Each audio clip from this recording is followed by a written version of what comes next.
नाज़रीन, जैसे कि आप जानते हैं दुआ ज़ारा केस बहुत हाईलाइट और हाई प्रोफाइल केस बना हुआ है।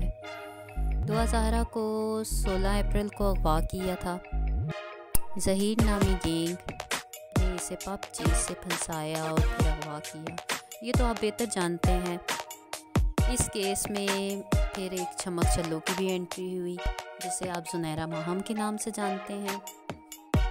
और ये चमक चल्लो एक गैंग की सरगना ही लगती हैं, बल्कि हैं, जो सरेआम मेहंदी काज़मी को गालियाँ भी देती हैं, धमकियाँ भी देती हैं, बुरे बुरे इल्ज़ामात भी लगाती हैं और वो कहती हैं कि ये एक मोहब्बत की शादी है, जबकि ये एक मोहब्बत की शादी नहीं है, ये एक अगवा का हाई प्रोफाइल केस है।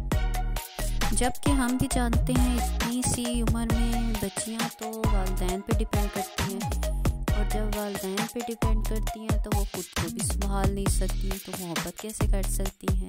पहला सवाल मेरा। और इतनी सी उम्र में किसी बच्ची में इतना सेंस भी नहीं होता कि वो मोहब्बत वाले चक्कर में फंसे या मोहब्बत करे।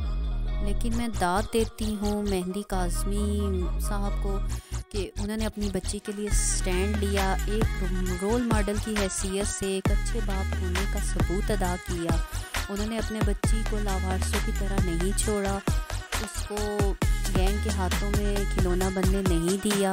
उन्होंने पीछा किया इस बच्ची का और अपनी बच्ची को हासिल करने की पूरी कोशिश की। मैं दुआ ज़ारा के माँ बाप के साथ हूँ, मैं उनका दुख समझ सकती हूँ।